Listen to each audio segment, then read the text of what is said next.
I'm Charlotte Kemp. I am a professional speaker. I'm a professional futurist.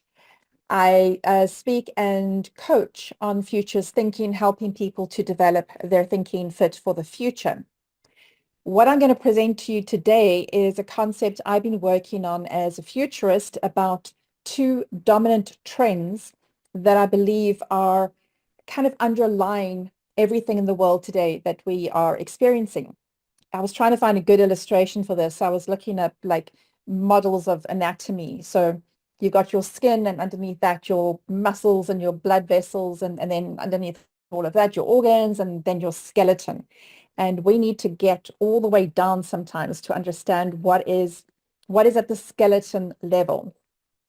And the reason for that is that I believe as professional speakers, coaches, trainers, facilitators, the work that we're doing, the kind of people who would be on this call, we are essentially philosophers.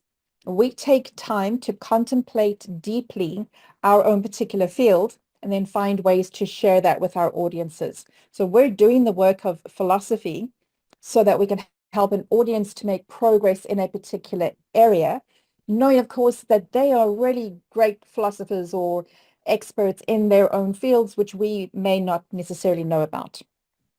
So in this session, I want to be able to explain something to you, share something fundamental with you as a colleague, professional speaker, so that you can look at your content and see how that engages with your audiences and how you can find better fits with your clients and audiences, and how you may want to step away from certain opportunities that don't work for you. So just to get us started, make sure everybody's paying attention. We're going to do a little exercise because we have to. As speakers, we have to engage each other. So I'm going to ask you to indicate in the chat box A or B for the next couple of slides, and you tell me what is the dominant trend in the speaking world. Answer A or B from your experience. So the first one is whether we are having tangible physical meetings and engagements, or whether virtual reality and immersive content is the dominant theme. In the chat box, A or B, let me find my chat box so I can see your answers. Anybody going to guess here or experience from your experience? Findy, B. Immersive. Bruce, Jason, Armand. No, Bruce, Jason are saying A and Armand is saying B. All right. Good. I like to have dissension in the ranks. The next one, this is a little interesting. A or B, in the conferences and events that we're going for, participating in, is sustainability, B, is sustainability the preference, or is convenience the preference, which would be A? A or B? Sustainability is the dominant trend that you are seeing. So there we go. Ah, Ronnie, that was a very interesting answer there for the previous question. Your experience, A for local and B for international. Rania, you've just gone to the top of the class. Congratulations, because you're understanding the context of what we're discussing. Bruce, A.5. Thank you, Bruce. Always helpful. All right. Next question. And this one's quite interesting. Do you think in the experiences you're having with speaking events, what you're seeing online, is B, the keynote speaker, the keynote speech opportunity, is that the dominant trend? Or A, are there more kind of group works, panel discussions, interactive workshop events that you are seeing or being invited to participate in? So B, the solo on-stage keynote speaker is primary, or A, more of these events where we're kind of connecting and engaging. We're seeing some A's here. A's. All right. Very good. Let me do two more. B, virtual, online, or A, in person? A or B? What are you seeing? What are you experiencing? A for Jason, in person. Tim, both. Absolutely. Rania is saying B. Findy saying both. Fantastic. Again, the fact that we are not agreeing on this is the point of today's session, so I could almost finish right now. All right, let me go on. Last one. A, human values, engagement, interaction, or B, more artificial intelligence, more technology, more integrated circuits and things? What is dominant that you are seeing, experiencing, A or B? A for Tim, yes, because Tim does breath work and we can't get robots to do breath work just yet. A. Any last takers? Both depends on the environment, Armand, exactly. That's the point, because context is absolutely paramount. What we experience locally may not be the same as what we experience somewhere else in the world. What is a preference for the North American continent may not be relevant for Africa, and what we're seeing in China might be entirely different from other parts of the world. So we really, really do need to pay attention to the context that we're in, to ourselves, our clients, our audiences, the topic, the type of event, all of that, where it is in the world, what language, what are the objectives, all of that feeds into how we actually put our content together and how we engage with people. Now, let me show you the two trends that I think are going to be really becoming more apparent. And I'd love it if over the next couple of days and weeks, if you're thinking about this presentation and you see some evidence of the two trends I'm going to introduce to you, let me know. Take a screenshot, WhatsApp it to me, tell me what you're experiencing, because that's how we all learn. The first one, the first set of trends, because it's a continuum, it is from scarcity to abundance. Scarcity is we have very little of something, or it is a prestige item, or it's rare, or it's expensive, and abundance is the opposite. There is a lot of it. I love the two images here showing a drought-stricken land and then all of those beautiful sunflowers. We have water in abundance on this planet, but certain parts of the world, certain countries can have a drought that seriously affects everything, every part of life and business in that part of the world, whereas a couple of 100 kilometers away, there could be an abundance of water there, and it's a very different experience. So we're always trying to balance up scarcity and abundance and trying to understand what that looks like. The second continuum of trends is that of binary to fluid. So binary is ones and zeros, yes and no, right or wrong, black and white, in or out, whatever we're looking at. It's by choosing one thing, you deny the other thing. It can only be one thing at a time. Fluid, on the other hand, is all timey-wimey, wibbly-wobbly. It all kind of connects. Something can flow into something else. And we need to understand that kind of dichotomy or that continuum of being binary to being fluid. What does that mean? What does that look like? So I'm going to give you an explanation in terms of artificial intelligence, and then I'm going to give you two other explanations on topics that we might be speaking about. And as I do these demonstrations, again, think about your topic and how that might work and relate. And we can then look at questions about, what does this mean for you? What does this mean for your content or how you present yourself or how you market yourself? All right, so let's give an explanation here. So two trends, they're on a continuum and a 2x2 graph, because a matrix, because whereas professional speakers and trainers and consultants, we need 2x2 graphs or Venn diagrams or something else really visual that people can see. So we got binary to fluid on the one axis and then scarcity to abundance on the other axis. And when you look at that, and don't worry too much about the next part, this is the kind of work that I've been diving into. Once we've got that 2x2 matrix, we actually have various scenarios that we can have in those different spaces. And I've named the scenarios so that when I work with clients as a futurist, I can understand if the mindset of that company that I'm working with, are they in a binary scarcity mindset where they are experiencing, where they're operating under the structured shortfall scenario? Could they be in an abundant, fluid, open mindset, which I've named the Everflow because it sounds so lovely? Don't worry about those names in particular. We're just going to worry and look at scarcity to abundance, binary to fluid.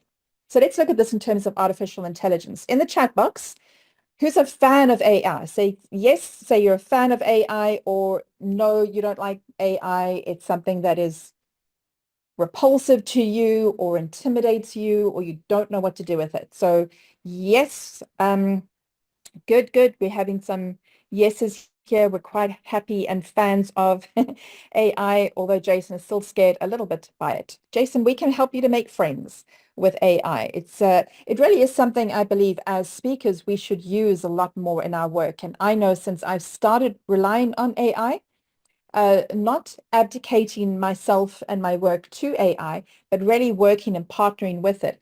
The work that I'm doing is deeper and better than I've ever done before. So I highly recommend this. Uh, all right. Tim and Jason, you can talk about your concerns and fears later. All right. So let's talk about artificial intelligence. Now, here's the thing. From what context are we talking about artificial intelligence? Are we saying that it's a person who is employed whose job might be taken over by artificial intelligence? That person has a different perspective from the chief financial officer of an organization who realizes that if they get rid of 500 human units and put in some AI tools, that they can make a better bottom line at the end of this quarter. So always context is really, really important. So we could be looking at this binary scarcity place. AI comes along, I'm going to lose my job. It's bad because there is a scarcity of jobs and there's a scarcity of money. I'm scared of this. That could be the conversation one person is having about artificial intelligence. Equally, they could say artificial intelligence gives us a lot of new opportunities to do things, but we don't want to let it loose on the company or on our products or, in terms of our marketing because, we still need to have some control over it. AI can't do everything. Or we could say AI can do so much, but we don't trust it yet. So we're only going to let AI operate in certain places because we want to be in control. We want to press the button yes or no before AI does something. Or are we very expansive or working in spaces where a lot of money and energy and effort and human capacity and intellectual properties all been invested into AI to create so many new opportunities, to create new jobs, new tasks, new skill sets, new insights, new work, new art, because we're in this space. So what is important to note here is that it is not that AI is good or bad, or that binary is bad or not as good as fluid, or that scarcity is to be avoided and we want to be in abundance. It really is about the context. You need to know who you're speaking to about that topic and understand where they are coming from so that you can relate your work to them. So that's AI. Let's try another topic. And maybe just now when we go to questions, if you've got your topic and we want to just imagine what that looks like, we can do that. So let's imagine a professional speaker who is a sales speaker. They teach companies, sales teams how to make sales. So there's a whole lot of selling skills there. So imagine that the speaker, the trainer, is coming to a company that is in a very bad place. Their industry is being rocked by other industries, by developments. They can't keep up. Their salespeople are not making enough sales. They have to make more sales in order to stay afloat.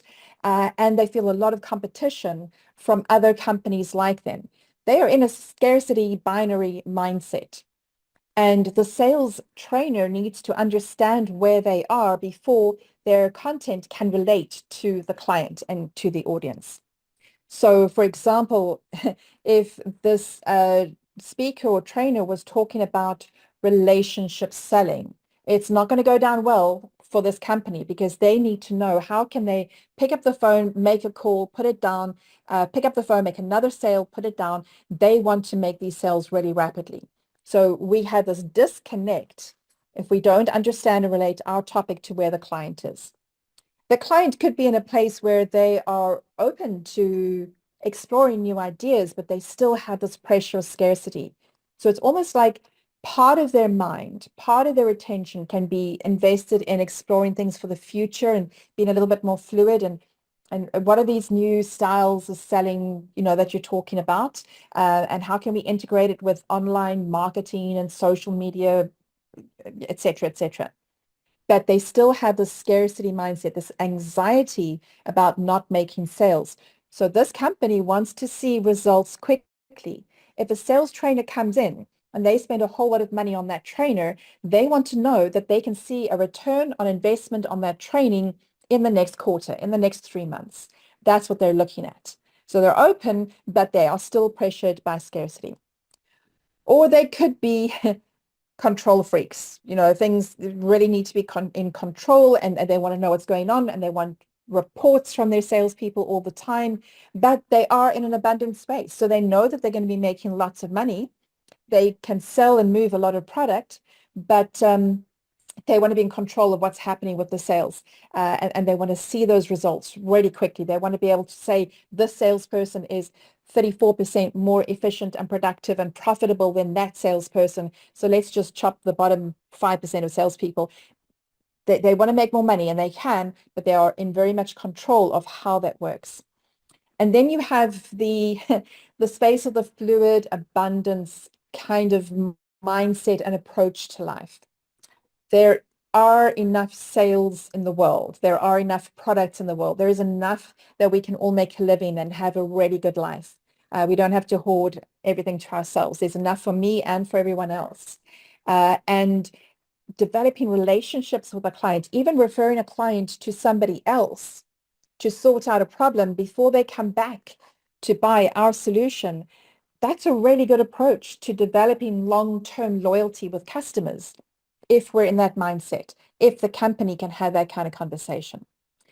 So can you see how you need to understand where your client is, client/audience, in order to bring the right kind of message to them? Going to give you another example here.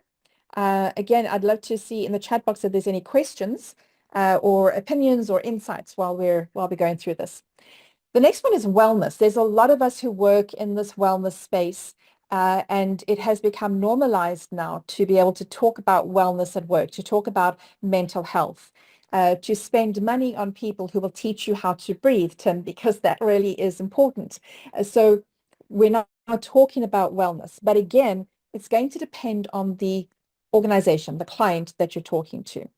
So again, same sort of thing. If you've got a company that is old-fashioned, more traditional, a stronger hierarchy in the organization, the kind of place where people leave their personal lives at home, there's not going to be space in that company to talk about mental health, to talk about the window of capacity that we have for engaging with people and things, and how neurodiverse people need to not always be in that human busy environment, that they need to actually, retreat a little bit and have a quiet place and quiet time to realign their brain with all the great things that they're bringing to the workplace. Certain old-fashioned companies, high control companies, they're not going to be interested in that at all. There could be companies that are interested, who do want to support their people, but they could be in a little bit of a scarcity mindset. So it's we can give you an extra day's leave once a year for mental health, a duvet day. I love duvet days. Or here's a voucher for a massage once a quarter, or you can do yoga during lunchtime outside, and here's a space where you can do yoga. So they're looking at it, they understand it, but they are still controlling how that happens because they don't believe they have enough capacity to deliver on that. On the other hand, there are some companies, really large companies, that employ lots of people who would employ lots of speakers and consultants and coaches to work with their people. There's more than enough money to go around, but still the kind of like if you're not coming to the party because you are physically or mentally not well, we'll give you a bit of space, but just read this clause in the employee handbook because you only have so many chances before we're going to, you know, send you to our local Siberia and hope that you resign and go away so that we can find somebody who's more hungry for work, who really wants to participate and be involved and engaged with the company. It has been claimed that many companies at the moment, especially the large tech companies, that previously have allowed people to work from home, mostly because they were forced to during COVID. So it wasn't just because they were magnanimous, but they've allowed employees to work from home. Employees got used to this, but now they have too many employees and they need to retrench. But retrenchment is costly and there's issues with that. It'll be a lot easier if some of those people would just go away. And so how do they make some of those employees just go away? They say from now on, you have to come back into the office 5 days a week. There's none of this hybrid work from home stuff anymore. You come back to the office. And they know that a certain percentage of the workforce is going to say, thanks, but no thanks. I don't need you anymore. And they will leave the employment of that company and go work somewhere else. And the company won't have to retrench them, so it's not costly, and they can bring their workforce down. That might be the mindset of an organization you're working with.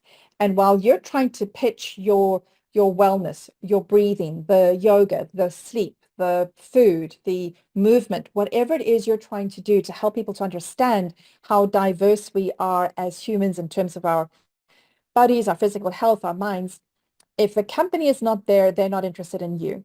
And if you keep pitching yourself to the wrong company, you're not going to get the business you're looking for. So you need to find the business, the organizations, the conferences, the companies that will embrace your your philosophy of what it is you're trying to sell. The companies that are fluid, that they have an abundance mindset, that they can allow somebody to take off time for their mental health, knowing that that person comes back to work with their genius and their brilliance to make a much better contribution than the ones and zeros that they might have counted out before in an old-fashioned company. So that is a big picture of how this works. So what I have here, this is just how I present this to clients when I'm trying to pitch this. I say in 1 hour, I will talk about these 2 trends and the 4 scenarios and 5 recommendations that a company can look at in order to prepare for how these trends affect their business. I'm going to show you, though, 3 recommendations that I've kind of looked at in terms of us as speakers. So the first one, to get really, really clear on your values and your style. 2 is to ensure that you understand your client, and 3, to present your content appropriately. So let's look at those. The first one is your core values. And I often confess this. Some time ago, and I've come from a corporate background, when people talked about values and mission and vision, I kind of dismissed it just as corporate talk. But the more I've explored futures thinking, and the more I've explored how we as speakers and trainers engage with coaches, how we engage with our clients, the more important these values have become. I had a client once who explained she was working with a really big company and just things were not working. It was a big account, a key account for her company. She was the senior salesperson on this call. And eventually she put together a PowerPoint presentation and had the clients come in and her boss come in, and she did this presentation on values. And she said, this is what our company values are. And correct me if I'm wrong, but this is what your company values seem to be for the client. And there's a clash here. I don't think we can work together. And the boss was really worried, but it was appropriate. The company, the client was costing them money, costing them profit, costing them energy that they could focus on better clients because there was this clash of values. In 2025, in the political, geopolitical, religious, economic world that we are in, you had better be clear on what your values are and what you will or will not compromise for a client. And you'd better find a way to understand your clients. Because if not, there will be a conflict. There will be a time when you say, I can't do this. I can't work with this client. years ago when I first started speaking, I was networking with other speakers, and there was one person who was doing exactly the same kind of work as me. So technically we were competitors, both speakers, both doing social media stuff, both working with the same kind of clients. But I once had a client approach me. They wanted me to do work. I walked through their workshop. I was exhausted by the high energy environment and activity. And I gave that client to my competitor because I knew I could not do a good job with them. That competitor of mine came across a client who was talking about binary identities and gender and uh, homosexuality, and he could not cope with that conversation. He gave that client to me. So we found clients that we could work with and do a better job. And that is the core of being professional, is doing the right job with the right clients and knowing when you're not going to deliver and not taking that speaking engagement. So understand your core values, find a way to work that out without necessarily causing offense up front. But then you will have better speaking engagements, better engagement with your clients, and more opportunities. That means that you really need to understand your client. What is it that they're trying to do? It's not just financial. It's not just what their bottom line is. It's not whether they are a business that looks at profit or at the triple bottom line, which is people, planet, and profit. Or you can go further and say people, planet, profit, and purpose. And that would be a purpose-driven organization or a company that wants to make a difference in the world. You need to be able to determine that, because when you can meet that client's needs, then you can meet the audience's needs better. You know that you're safe standing in front of an audience talking to them because you're not going to walk off and the client says you just did a really bad job. My biggest failures as a professional speaker have been when I have got this wrong. And the worst one that I had was um, getting told that I was rated as the worst speaker at the conference. And it wasn't that my speech was no good. It's just that the tone was entirely inappropriate for the fun, lively, engaging, light-hearted tone of the conference. I brought something far too serious and dark to them.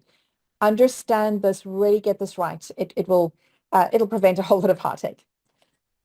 All right, and then the last one is about our content, because there are so many different ways we can present the work that we do, and we need to really be agile with this. We need to find new ways of presenting content. In the past, it was a keynote, but now we can do a keynote or a workshop, or we can coach, we can do an online course, we can do a long form online course or a short mini course. We can do a podcast, we can do books, workbooks, coloring in books. So many different ways of doing this. There are so many different ways of being able to take our core message, our philosophy, and work with a client to deliver that to the audience. That is what our job is. Not standing on stage and getting an applause and a big paycheck. It's taking our philosophy and sharing it with the client and the audience in a way that meets them where they are at to move them to the next stage. That is what we're doing. So you have to find ways to be able to present that in different ways. And that's fun. That is what is exciting about the space that we're in, is that we can communicate and share this in so many different ways. All right at the beginning, I asked you a couple of questions, A or B, what are the dominant themes? And it's quite interesting, some of the things that are happening. So I just want to kind of finish off with this. The first thing is that we are in a virtual and live and hybrid world. It's not A or B. It's everything and in between. This particular photo, I love it. I have saved it on my computer as an Inception level speaking event. So this photograph, the room is in a venue here in Cape Town. It was a PSA SA midterm conference. We were talking about innovation. So this is a photograph. If you look back, it's a photograph of a computer. It was my husband's computer screen. In there, you see the room because we had a screen, a camera on the room. And in the back, you see Graham Codrington, who's also a futurist. He is coming in on Zoom talking to the audience. So he is on a Zoom call talking to the people in the room, but in the room, we also have a Zoom account going. So people down the right-hand side there are joining us from other parts of the world. So we got this Zoom within a physical room. This is an Inception level hybrid event. That does mean as speakers, we need to be flexible. We need to be skilled enough. If we're not prepared to do all this technology stuff, we need to find someone who can help us, or we need to prepare really, really well in advance of an event to make sure that we can deliver. So it's not one or the other. What is interesting in terms of trends, in terms of luxury trends, is that live in-person events now become more exclusive.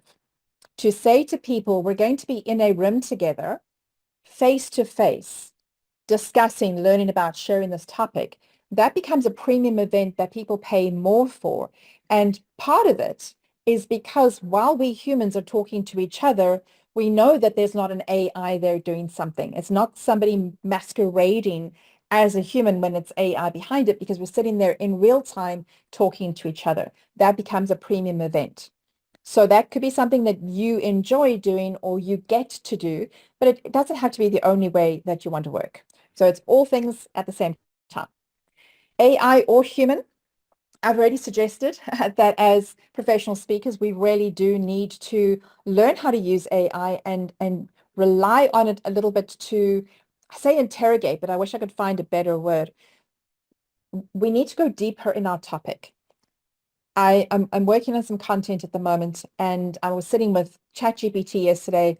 He and I were having a great conversation in my brain. It's a robot he, but we're discussing something, and I'm just not getting the answers that I want. And I got frustrated, and eventually I said, "Please tell me how to draft a prompt to get you to that I can ask you that will get you to give me the answers that I really want."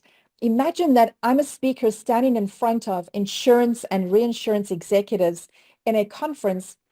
What can I say to them that will blow their minds? Things that they'd not thought of before about their own industry. What is it that I'm missing? And what ChatGPT came back with as prompts that I can use to get better results out of it blew my mind. And at the end of the day yesterday, I'm going, oh, this is so exciting. I can't wait to do this work, because we have these tools now that we can be better. We can be better professional speakers by using AI. It is a tool that we use. It does not replace us, because that human element then becomes the luxury part. The human gets to create something substantial and phenomenal in the work that we do. That is what we're supposed to be using. So we're not just going to replace professional speakers and trainers and coaches with AI apps and prompts. And yes, that can be done. But there's something that is unique and special that we bring, and we need to understand what that is. And we understand that by understanding what AI is and what it is offering people. So we want to use both at the same time. And then this one's quite interesting. And for me is the personal reason why I'm so invested in professional speakers in Africa is because I've seen far too often organizations in Africa bringing in keynote speakers from other parts of the world because they have to obviously be better than our local speakers, and they're not. Graham Codrington, whose picture I showed you earlier on, he always gives us advice: go to a local professional speaking association conference. It's coming up in April this year in Johannesburg, because you will see international speakers, and that'll be great, and you can learn from them. But then you can realize you are just as good as any international speaker. We do not need to pay our local speakers anything less. But we do encounter celebrities. And in South Africa, I don't know, I should ask for a raise of hands. How many of you have been on a stage or been in a conference where there has been a rugby hero and that person you know is getting paid more than you, and they were a really bad speaker, but the audience loved them because they were a local celebrity or hero? So we have to balance it up. It's both and. We're both going to have this experience together. Thank you, Jason. You can tell me your story in a moment. All right. And then this one for me is also very interesting, because some professional speakers are very polished. They are so good. They are eloquent. They're well-groomed. Their timing is right. You look at them and it's just like, because we're professional speakers, we can look at them and go, "Oh, I can see the value of what that person is bringing to this moment." They are performance speakers, giving great value, but they are performance speakers and they are polished and it is beautiful to watch. And then I go up and I'm not.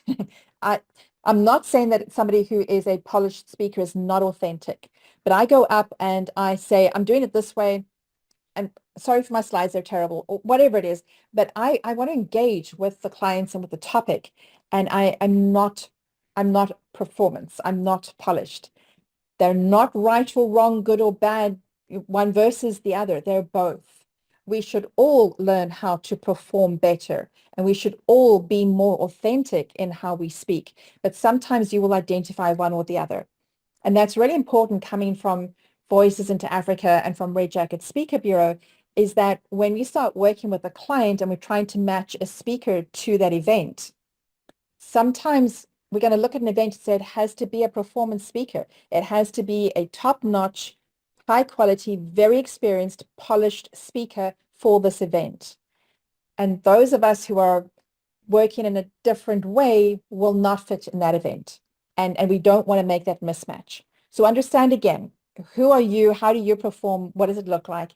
And in terms of those two trends, it's not good or bad or, more of or less than. Understand how that works and then find the ways that you can lean into that so that you can present the best kind of content for your client and for your audience. It's not right or wrong. It's different ways of how we express ourselves, different ways of how we engage with our clients. And when I finish my presentations here, I normally finish with the comment that I help people to develop their thinking fit for the future. But because we're speakers, I want you to develop your content that is fit for the future. What you have, audiences need, but you need to be able to understand how to communicate that, market that, engage with the clients and audiences so that your work will help them to move into the future, your futures as well as whatever your topic is. So this is me, Charlotte Kemp. If you want to find out more about specifically this two trends topic, you can find that on my website, futuresalchemist.com. And if you do want to book a meeting with me ever to just chat through your topic and see how it relates, I'd love to do that. But of course, this presentation has been brought to you by Voices into Africa.